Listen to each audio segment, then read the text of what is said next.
Hola de nuevo. Esta vez vamos a tratar sobre el tema también bastante frecuente dentro de la psicología forense, de la credibilidad del testimonio. Es una de las áreas en las cuales se ha investigado bastante dentro de la psicología forense. Pensemos que sobre todo el tema de la actuación sobre testigos, la psicología del testimonio, es precisamente el primer área sobre el que se empezó a investigar dentro del amplio mundo de la psicología jurídica. De tal manera que las investigaciones empiezan desde finales del siglo XIX, ¿no? Uno de los aspectos pues, es precisamente este tema de la credibilidad del testimonio. Generalmente se habla de la credibilidad de las víctimas y testigos. Porque claro, los acusados en principio, pues según nuestra legislación penal, tienen entre sus derechos el mentir. Tanto es así, ¿no?, que a veces se lo recuerdan, ¿no?, a algunos presidentes de sala a algún acusado, como lo pude observar una vez en un juicio con tribunal del jurado, que el presidente del tribunal, ¿no?, pues estaba un poco hasta las narices del acusado, que intentaba interrumpir, ¿no?, hasta que un momento le dijo: usted, señor, tiene derecho a dos cosas, a callarse y a mentir, ¿no? Con eso ya le dejó aplanado, ¿no? Y es cierto, o sea, uno de los derechos precisamente de los acusados en nuestro sistema penal es precisamente mentir. Por lo tanto, por eso fundamentalmente esta credibilidad de testimonio pues no es muy frecuente que se aplique solo a los acusados. No muy frecuente, pero sin embargo sí que se puede hacer en algunos casos, como luego veremos en un caso práctico. Depende de las circunstancias, a veces puede hacerse y es recomendable, ¿no? Bien, este tema de la credibilidad del testimonio, en definitiva, básicamente, en primer lugar, lo que tratamos es de descubrir si una persona está mintiendo,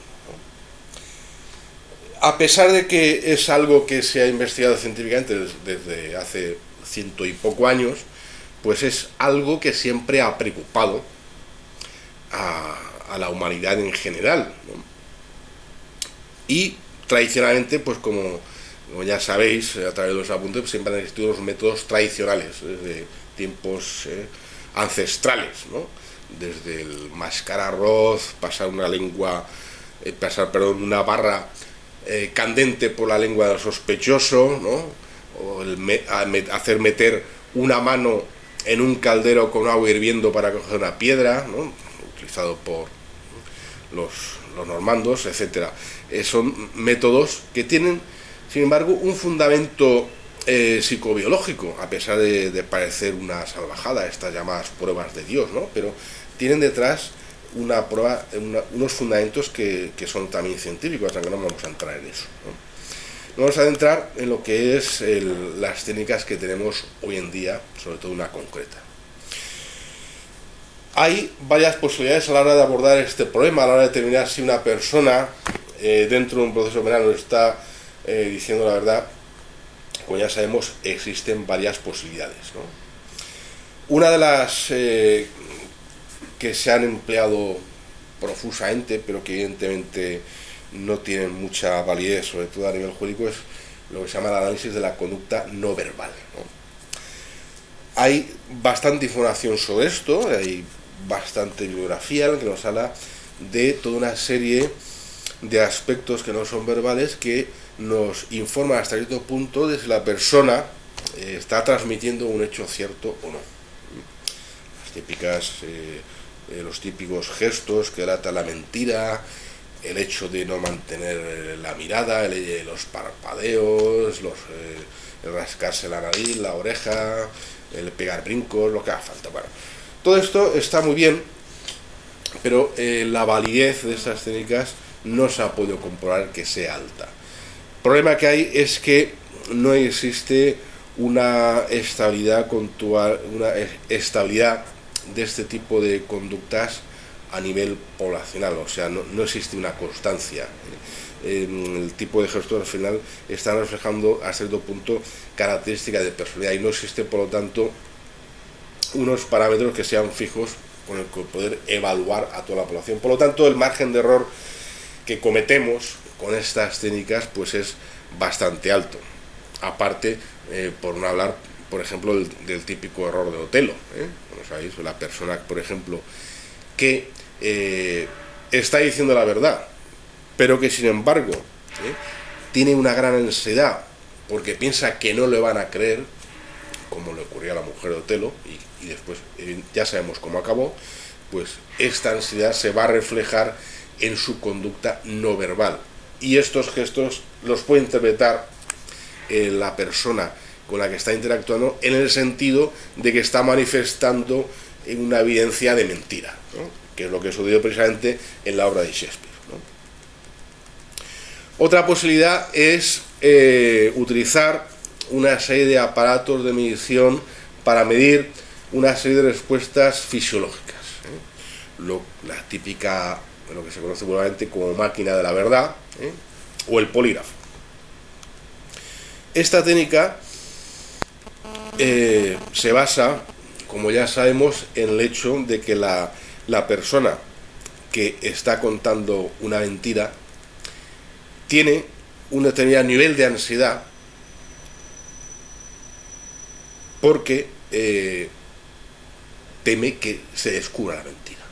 Y esto se refleja precisamente en la elevación de una serie de parámetros fisiológicos, que son los que detecta el polígrafo. Hay varias formas de utilizar el polígrafo, hay varios paradigmas, varios procedimientos, unos mejores que otros, pero en definitiva es una técnica que ha demostrado una fiabilidad y una validez bastante altas. Incluso pues se ha podido comprobar, utilizando casos simulados incluso, que es mucho más fácil soltar o exonerar a un culpable que no culpar a un inocente. A pesar de esto, pues en nuestro país, en España, no se admite como prueba en los tribunales de justicia. En algunos países sí, no hay una unanimidad, incluso dentro de Estados Unidos hay estados que admiten la prueba y hay estados que no la admiten, ¿no? En fin, el caso es que como no se admite, pues la verdad es que es muy interesante, se puede investigar sobre ello, pero claro, a la hora de aplicarla prácticamente, pues no nos sirve, es una pena, pero es así. ¿Qué podemos usar? Bueno, hay otras técnicas para poder evaluar esta credibilidad, ¿no? Entre las que sí que se admite en nuestros tribunales es lo que se llama la técnica de evaluación de la validez de una declaración, ¿no? La SVA, ¿no? Una técnica que nació para aplicarse a evaluar el testimonio de niños abusados en Alemania. A partir de aquí, bueno, se ha podido ir ampliando y se ha visto que también puede ser efectiva para determinar esta credibilidad en casos de adultos. Esta técnica, como sabemos, consta de tres grandes fases. Primero, lo que hacemos es una entrevista semiestructurada, en la cual evidentemente previamente pues es conveniente establecer el perfil de personalidad del sujeto, con lo cual previamente generalmente se van a utilizar una serie de pruebas psicométricas. En esa entrevista semiestructurada se va a centrar sobre todo en la descripción de los hechos que ha podido supuestamente vivir la persona que tiene que hacer esta declaración. Una segunda fase es el análisis del contenido de esta declaración del individuo a través de una serie de criterios que están establecidos por la técnica, en el que vamos a examinar toda una serie de contenidos específicos y vamos a examinar unos aspectos de la calidad de la declaración. Y la tercera fase, que es fundamental, pues es examinar la validez de lo que hemos obtenido. En cualquier evaluación científica, evidentemente, siempre tenemos que buscar una forma de comprobar de que el resultado que hemos obtenido es válido. O sea que podemos decir que esa conclusión es acertada, ¿no? Eso es básico. Como sabéis, el problema de la validez pues es un problema fundamental dentro de las técnicas científicas. Bien, a la hora de analizar el contenido de esa declaración, una vez que ya hemos hecho toda una serie de pruebas que tengamos que hacer, ¿no? Hemos tomado la declaración o hemos hecho esa entrevista estructurada sobre los hechos, de tal manera que la persona pues, nos ha narrado todo lo que ha visto, ¿no? A partir de aquí, lo que hacemos es aplicar estos criterios sobre esa declaración. Por eso es conveniente, la propia técnica lo recomienda, grabar estas sesiones, ¿no? Esa entrevista es muy conveniente tenerla grabada, si es posible con vídeo y con audio, ¿no? Aquí evidentemente nos enfrentamos siempre con los problemas de tipo legales y éticos, ¿no? En el sentido de que la persona debe saber que está siendo grabada, aparte que estamos afectando a derechos fundamentales, etcétera, etcétera. El resolver este problema, claro, ahí desde un punto de vista plenamente técnico, lo que se trata es de buscar una eficacia, y la máxima eficacia se basa precisamente en que la persona no se dé cuenta de que se la está grabando. Evidentemente esto choca con las normas éticas y también con las normas legales. Por eso lo más práctico es sencillamente presentarse con los medios de grabación delante de la persona y no comentarle nada. Sencillamente se graba y ya está. Que la persona pone inconvenientes y dice que no quiere ser grabada, pues evidentemente tendremos que respetar esta decisión. Pero, de alguna manera, ante esa negativa también se le puede hacer ver que esto le va a servir para ayudarle. También en función un poco de que tenga que ganar o perder con esta declaración. Si no tiene nada que ganar y perder, evidentemente, motivarle para ser grabado puede ser difícil, ¿no? Pero si hay algo en juego, tiene algo que ganar o perder, y nuestra intervención le puede servir de ayuda, evidentemente ahí tenemos una base para motivarlo para que colabore y sin poner pruebas con la grabación. Bien, ¿cuáles son estos criterios que vamos a comprobar?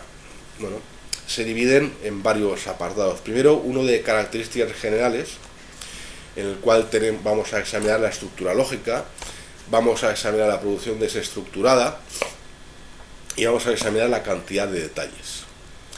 Después tenemos una serie de contenidos específicos, en el cual examinamos el anclaje contextual, vamos a examinar las descripciones de las interacciones, las complicaciones inesperadas durante el incidente, las reproducciones de las conversaciones, los detalles poco usuales, los detalles superfluos, la relación precisa de los detalles malinterpretados, las asociaciones externas relacionadas, la explicación de los estados mentales subjetivos y la atribución del estado mental del delincuente. Después otro apartadito de contenidos relacionados con la motivación, en la cual examinamos las correcciones espontáneas, las admisiones de la falta de memoria, el hecho de levantar dudas sobre el propio testimonio, la autodepreciación y el perdón al delincuente.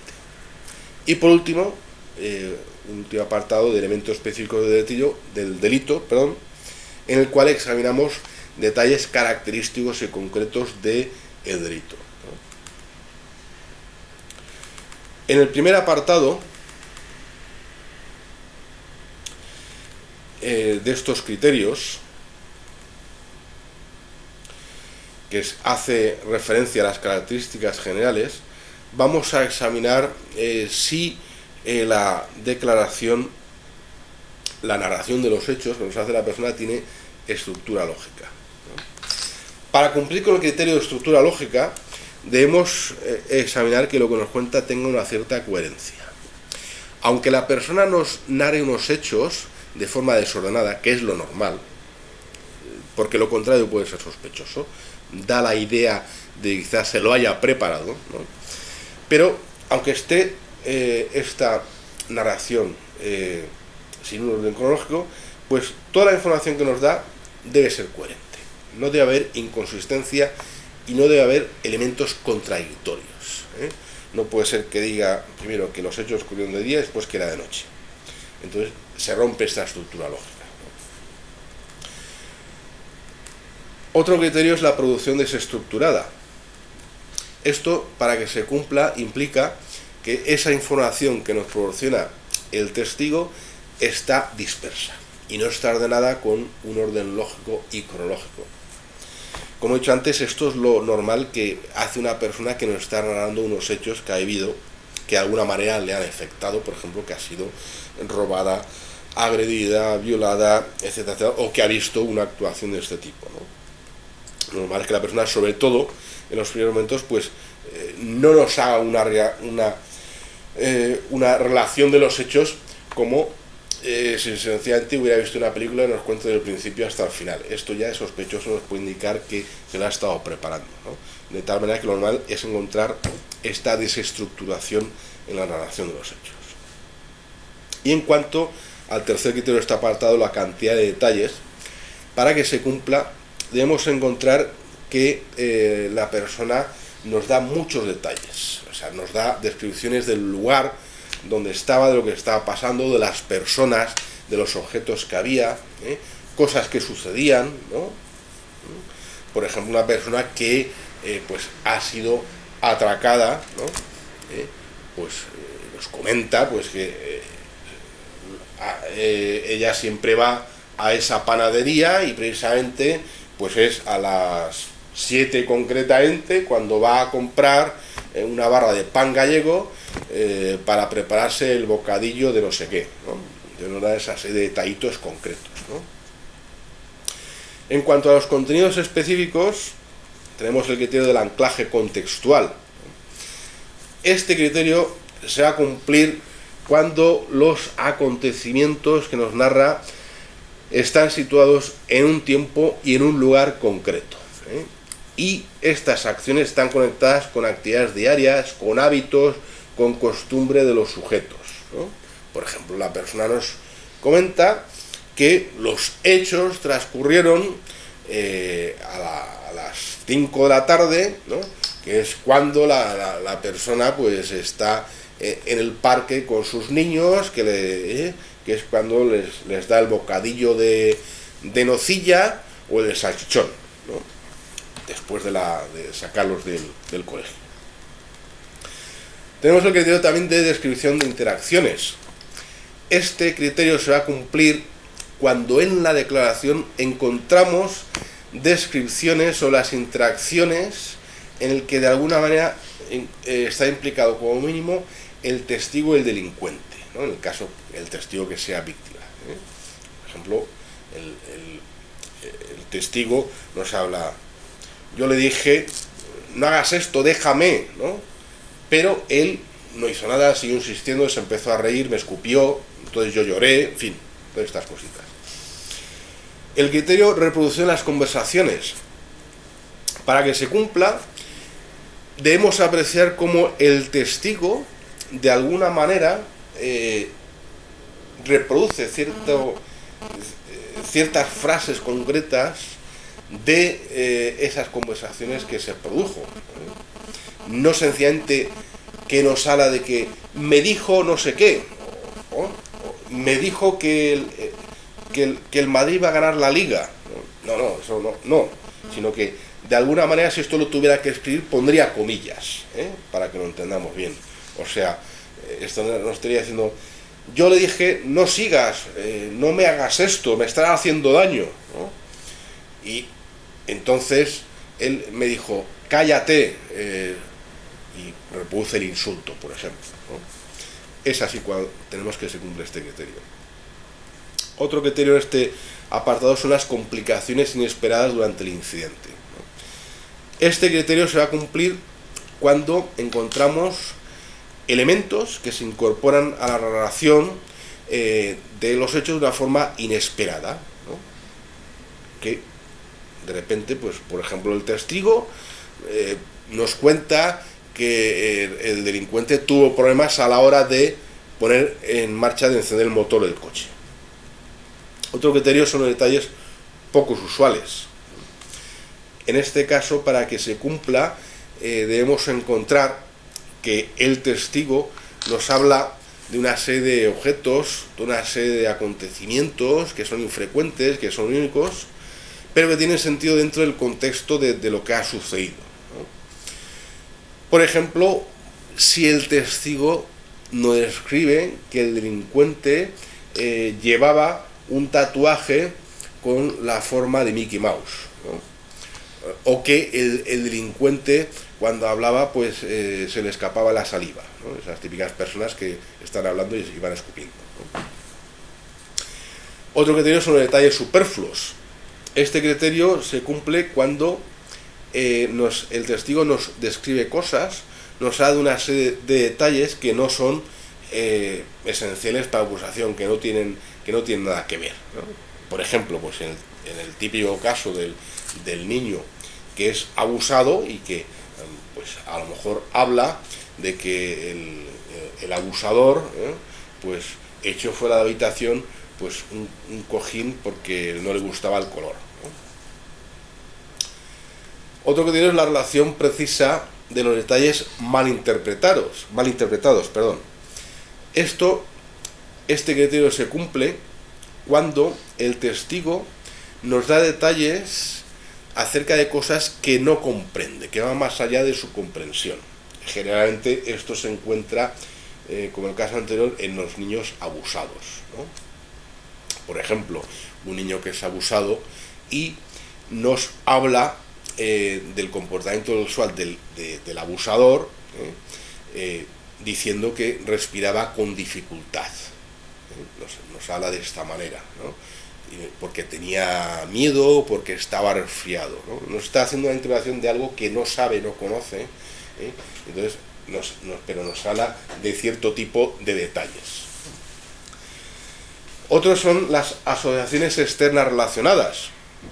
Este criterio se va a cumplir cuando se van a explicar cosas que no forman parte de lo que se denuncia, pero que de alguna manera puede estar relacionado, ¿no?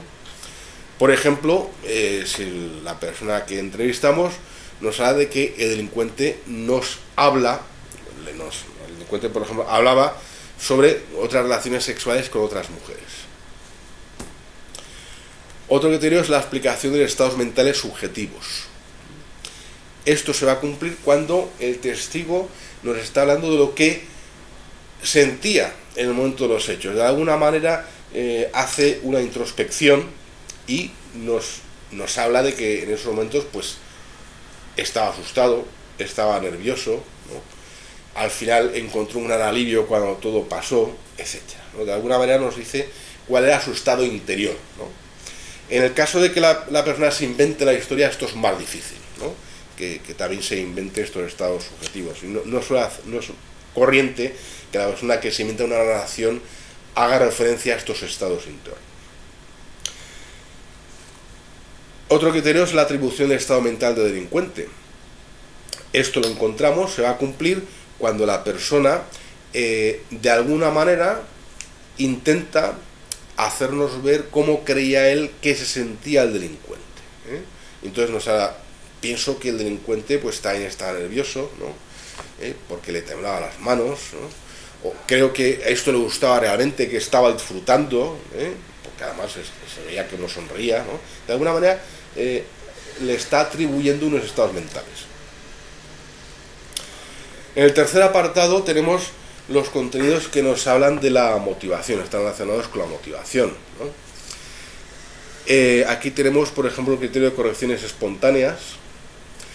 Esto se cumple cuando el testigo a lo largo de la declaración hace una serie de correcciones que de forma espontánea, o bien posteriormente añade cosas que se le habían olvidado. Otro criterio es la admisión de falta de memoria. También de una forma espontánea, pues de repente nos suelta, pues de esta cosa, pues no me acuerdo exactamente, esto no lo recuerdo muy bien, sobre ciertos detalles concretos, y el mismo reconoce que le puede faltar la memoria en casos concretos, ¿no? Una persona que se prepara la historia está menos dispuesta a admitir que no recuerda un dato, porque ya vendrá con todo preparado y un guión, ¿no? Otro criterio es levantar dudas sobre el propio testimonio. Esto se cumple cuando encontramos que el testigo de alguna forma nos hace ver su preocupación porque no le creamos la historia, y esté hasta un punto pues incómodo con esta situación. Es que ¿cómo van a creer con esto que estoy contando, ¿no? Claro, esto no es normal que lo haga una persona que se ha inventado la historia para no levantar más sospechas. No se va a expresar estas dudas precisamente, ¿no? Otro es la autodepreciación. En esto lo encontramos cuando de alguna manera el testigo se presenta de una forma más o menos desfavorable y nos habla de cualidades negativas acerca de sí mismo. Y nos dice, por ejemplo, pues ya sé que fue una tontería por mi parte, que hice muy mal, ¿no? No cerrar bien con llave, ¿no? O ir al cajero a esas horas de la noche, fui un estúpido, ¿no? También es un criterio clásico. Y dentro de este apartado último ya es el perdón al delincuente. Este criterio lo encontramos cuando de alguna manera el testigo pues a veces incluso intenta justificar al delincuente, lo intenta excusar, ¿no? A veces encontramos el testigo que le dice que le parece mal, por ejemplo, que el agresor vaya a la cárcel, porque piensa que quizás su intención no era hacerle tanto daño. Y por último, los elementos específicos del delito, que esto se refiere a la declaración que se hace sobre el tipo de delito concreto, ¿no? A veces encontramos autores que nos dicen que esto, más que ser un criterio propiamente dicho, análisis de declaración, quizás se podría utilizar como criterio de validez, pero bueno, en la literatura está incluida dentro de esos criterios, ¿no? Este criterio de detalles característicos lo encontramos presente, por no decir que lo detectamos, cuando la persona, cuando el testigo nos describe los hechos de la misma forma como lo puede hacer un profesional, ¿no? De la misma forma que un profesional sabe que se desarrolla un delito concreto, ¿no? Por ejemplo, pues delante de una relación de tipo incestuoso, está claro cuál es la progresión típica de los acontecimientos, ¿no? Que deben sucederse. Hay una diferencia muy clara entre una relación que es incestuosa con un ataque que puede realizar un extraño, una agresión sexual que puede realizar un extraño. Ya sabemos perfectamente que en el incesto hay mucha menos violencia que en esa actuación con el extraño. Bien, a partir de aquí, una vez que se obtienen, que hemos detectado varios criterios, de estos 19 criterios, pensemos que no debemos buscar que se cumplan todos, debemos que buscar que se cumplan cuantos más mejor. Por supuesto, si no encontramos que se cumple ningún criterio, pues podemos pensar sensatamente que esta declaración pues puede ser falsa, ¿no? Aún así hay que evidentemente comprobar la validez, ¿no? Entonces, en función de que encontremos más o menos criterios, al final, y en función también de los criterios de validez, podemos decir si esta persona se puede creer más o menos. Para comprobar la validez, pues también tenemos una técnica, ¿no? Que es una serie de criterios que aparece en la lista de prueba de validez. En este caso tenemos 11 tópicos que nos sirven para poder comprobar esta validez, divididos en una serie de aspectos. En primer lugar, las características psicológicas. Teníamos el lenguaje y conocimiento inapropiados, el afecto inapropiado, la susceptibilidad o la sugestión. Otro grupo sería las características de la entrevista, que esto hace referencia a la forma como se lleva a cabo la entrevista por parte del evaluador. Aquí teníamos el uso de preguntas sugerentes, directivas o coercitivas y la inadecuación general de la entrevista. Se examina también una parte de motivación, en la cual encontramos motivos cuestionables a informar, y por otra parte el contexto cuestionable, la investigación inicial o el informe inicial. Y también las presiones para dar falso testimonio. Y por último, cuestiones relativas a la investigación. Aquí encontramos la inconsistencia con leyes naturales, la inconsistencia con otras declaraciones y la inconsistencia con otras evidencias, ¿no? Todo esto, evidentemente, tenemos que compararlo con la declaración. En el primer apartado, las cuestiones psicológicas, encontramos el primer tópico, que sería el lenguaje y conocimientos inapropiados. Si encontramos que el testigo está utilizando un lenguaje y tiene unos conocimientos que están por encima de la capacidad normal de una persona de su edad, o por encima del testimonio que una persona de esta edad pueda dar de ese incidente, pues vamos a encontrar este criterio. Esto puede indicarnos que quizás esta persona está declarando bajo la influencia de otras personas, y que de alguna manera ha existido una preparación de esta declaración. Por lo tanto, esto hace bajar la validez de los criterios anteriores. El segundo aspecto es el afecto inapropiado, ¿no? En este caso lo que observamos es si la afectividad que muestra el sujeto cuando está entrevistado, ¿no?, que lo vamos a observar a través de ese comportamiento no verbal, guarda o no guarda relación con las experiencias que nos está contando en esta declaración, ¿no? Por ejemplo, en el caso de delitos sexuales, que son experiencias bastante traumáticas, esto se debe notar en unos ciertos gestos de afectividad, y por lo tanto debemos esperar que manifieste unas ciertas emociones durante la entrevista, ¿no? Si no detectamos esto, pues esto nos puede llevar a pensar que quizás estamos hablando de una persona que se ha preparado la declaración. Otro tópico es la sugestibilidad, la susceptibilidad a la sugestión, ¿no? Debemos comprobar hasta qué punto el testigo puede ser sugestionado fácilmente, ¿no? Sobre todo en el caso de la entrevista a niños abusados. Debemos realizar pues una serie de pruebas, ¿no?, para detectar hasta qué punto el niño es sugestionable, a través de una serie de preguntas, ¿no?, en el cual, por ejemplo, podemos llegar a evaluar hasta qué punto ha podido ser sugestionado en la declaración. ¿Cómo? Evidentemente, pues haciendo una serie de preguntas, digamos, trampa, ¿no? Por ejemplo, preguntándole de forma sugestiva, ¿no?, si ha podido observar pues la pecera que tiene la abuela en casa, ¿no?, sabiendo que no tiene pecera, ¿no? Si uno dice que sí, que es muy bonita, que tiene peces tropicales, ya está, ¿no? Entonces ya de alguna manera con unas preguntas parecidas digamos hasta qué punto el niño se deja sugestionar, ¿no?, porque nosotros mismos lo hemos hecho.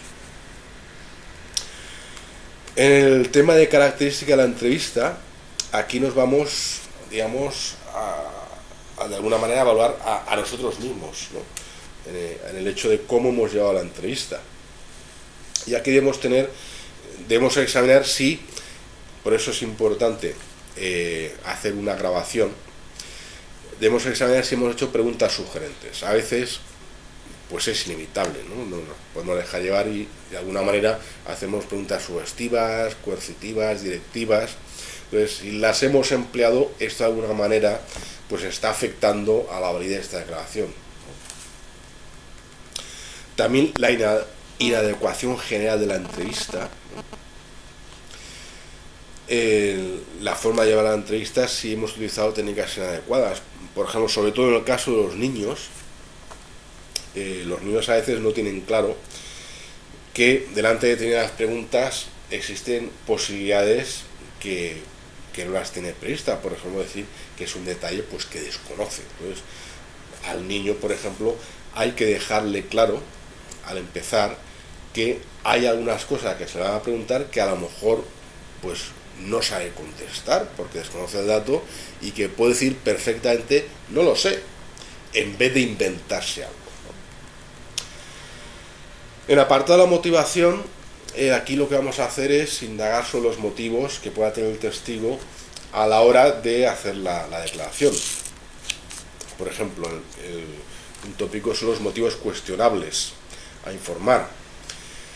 En este sentido, lo que vamos a fijarnos es si hay alguna especie de motivación perversa detrás de la declaración del testigo, si de alguna manera es posible que alguien le haya animado a declarar en cierto sentido para conseguir un determinado objetivo, ¿no? Por ejemplo, sobre todo a la hora de que se dirima la custodia de los hijos, pues evidentemente estamos delante de una motivación bastante fuerte que puede hacer que una declaración sea manipulada.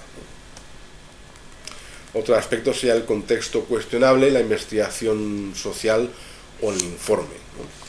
Aquí esto se refiere en cuanto a el posible origen de la historia o de la declaración, ¿no? Sobre todo a la hora de examinar el primer informe. Por ejemplo, vamos a examinar en este caso si este primer informe fue voluntario o bien si alguien le pidió a esta persona que hiciera esta declaración, ya sea una pareja sentimental, unos padres, profesores, otro psicólogo, etc.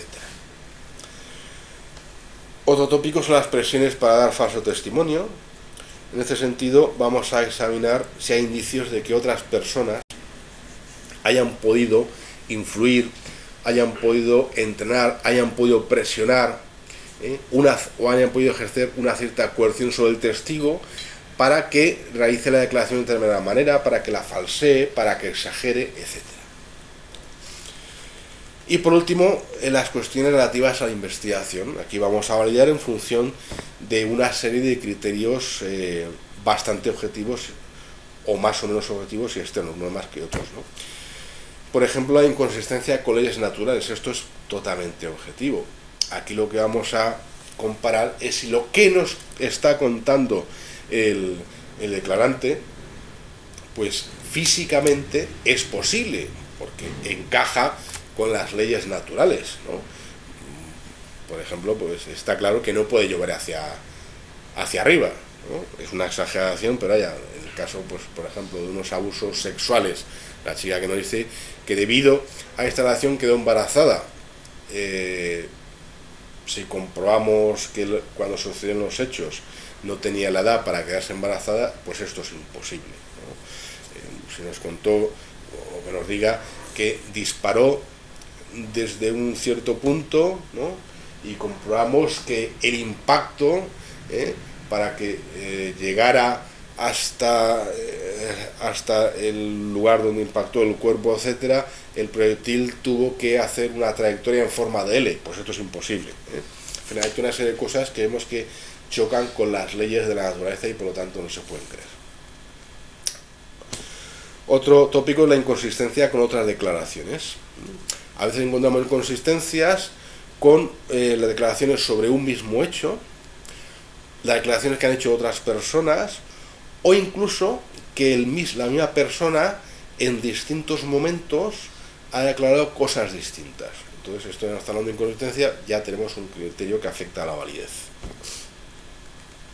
Y por último, pues inconsistencia con otras evidencias, evidencias que pueden estar en las propias diligencias, ¿no? en el propio proceso judicial, ¿no? Elementos que aparecen que van a contradecir lo que nos está contando el declarante.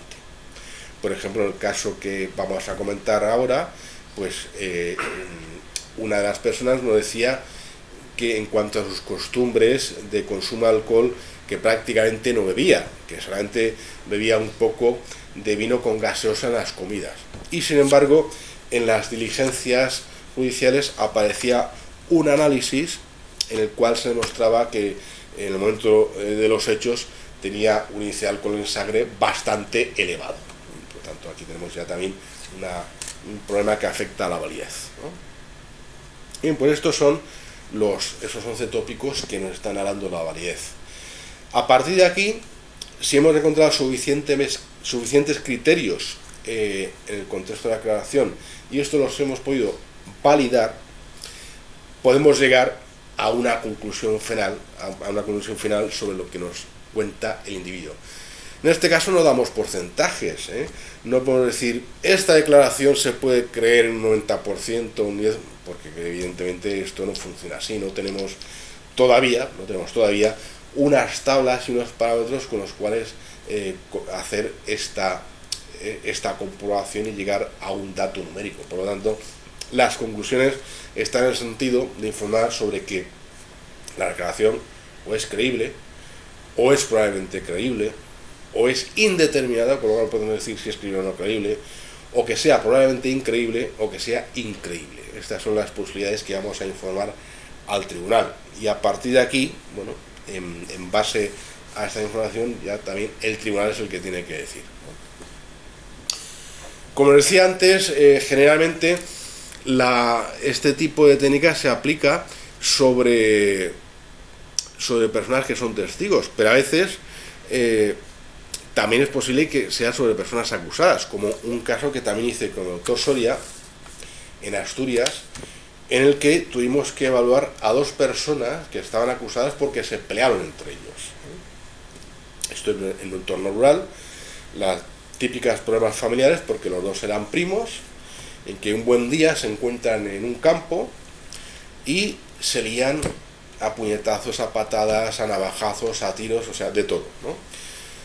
Salen los 2 heridos, uno más que el otro, y uno acaba en prisión provisional y otro en libertad, pero los 2 acusados, ¿no?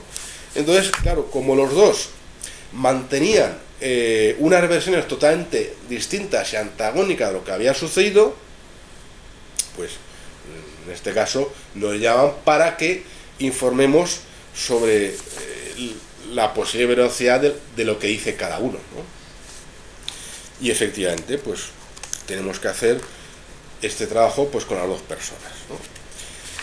Esto implica pues un trabajo que no son evidentemente 1, ni 2, ni 2 horas, ni 3 horas, para hacerlo bien, pues evidentemente hay que pasar prácticamente un día entero con cada persona para evaluarlo, ¿no? Y así concretamente con uno de ellos, pues bueno, a los 2 lo hicimos prácticamente lo mismo, una serie de pruebas psicotécnicas, ¿no? A partir de ahí la entrevista, psicotécnicas, tanto de evaluación de rasgos como también pruebas proyectivas, de tal manera que esto nos daba una visión bastante completa de cómo son estas personas, ¿no? A partir de ahí le hacemos la entrevista, examinamos estos criterios, utilizamos los tópicos de la validez, ¿no? Y al final pues llegamos a unas conclusiones, ¿no? El objetivo no solamente era eso, los objetivos que nos marcamos al hacer informe era primero elaborar un perfil de personalidad de los sujetos evaluados. El segundo objetivo era informar sobre la credibilidad de la declaración de los sujetos,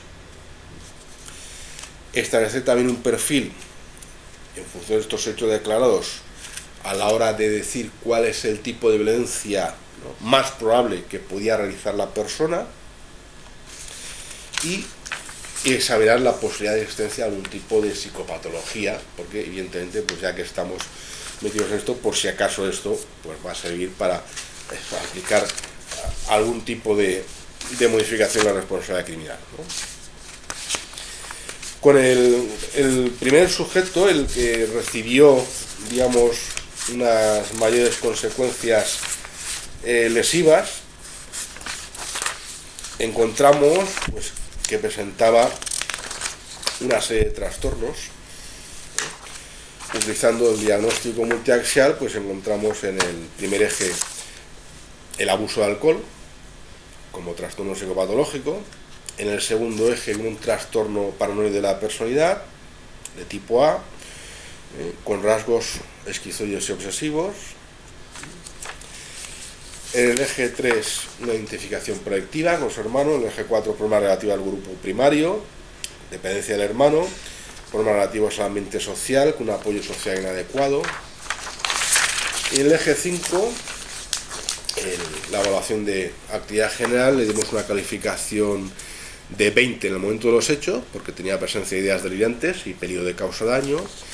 Y en el momento actual le evaluamos con una puntuación de 55, por lo tanto síntomas moderados, ¿no? Pudimos observar también que no se presentaba un estrés postraumático después de haber sufrido estos hechos, ¿no? Se hacía la recomendación final de que existía posibilidad de riesgo de violencia sobre otras personas, por lo tanto aconsejamos establecer unas medidas de seguridad sobre esta persona. Y en cuanto a la evaluación de la calidad del testimonio, sobre él concretamente, pues informamos que su testimonio era probablemente increíble, ¿no? Por no haber encontrado los suficientes criterios para poder evaluar su credibilidad y utilizando con la validez, pues encontramos evidentemente cómo algunos se derrumbaban, ¿no?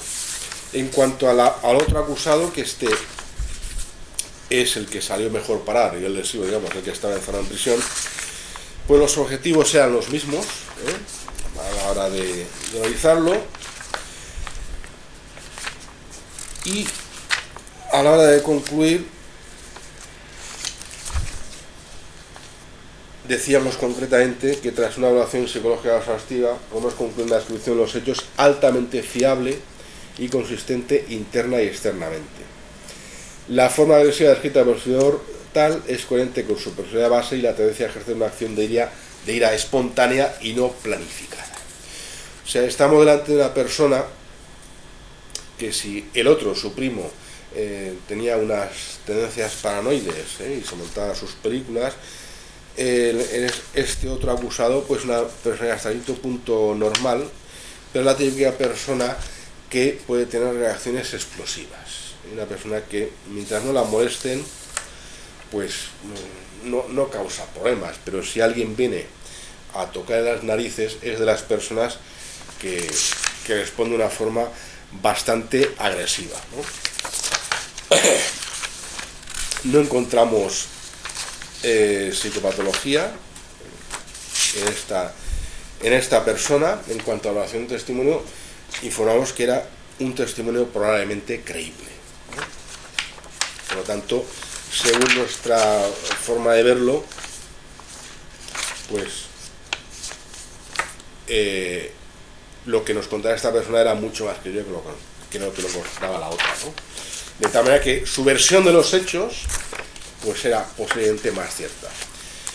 Aquí la discusión estaba sobre todo sobre quién empezó la pelea, sobre quién atacó a quién, ¿no? Este sujeto, este último, pues manifestó que fue el otro, que él fue a buscarle y que fue el que le provocó y que fue el que empezó a pegarle, ¿no? Por lo tanto, eso era más creíble. Ahora bien, claro, a pesar de que su versión era más creíble que la del otro, pues evidentemente los dos fueron condenados, porque claro, los dos cometieron delitos de lesiones. Pero teniendo en cuenta que además el último, sobre el que hemos hablado, como las lesiones que produjo fueron más graves que las que produjo el otro, pues también pues le tuvo que responder una pena mayor. Que no le aplicaron una pena tan elevada en función de que fuera el único responsable, pero sí que evidentemente le tuvieron que condenar por lesiones. Se tuvo algo en cuenta, que quizás no había sido el provocador de los hechos, pero evidentemente hubo un resultado de lesiones y le tuvieron que condenar por estas lesiones, ¿no? Bien, pues esto es como ejemplo para que veáis que a veces pues pueden ocurrir estas cosas, que es posible que tengamos que saber la declaración de los acusados, cuando ocurren estos casos de que hay contradicciones, para aclarar un poco al tribunal sobre cuál fue el desarrollo concreto de los hechos, ¿no? A pesar de que los dos evidentemente pues digamos pecaran, ¿no? Y cometieron un delito, pero uno digamos de una determinada forma pues fue más responsable que el otro, ¿no? Bien, pues hasta aquí hemos echado un vistazo sobre esta temática de la credibilidad del testimonio, y como siempre pues cualquier duda que tengáis sobre el tema o cualquier intervención que tengáis que realizar y necesitéis algún tipo de ayuda, pues podéis consultar como siempre nuestro teléfono o nuestro email lecc@escuelacriminologia.com. Muchas gracias.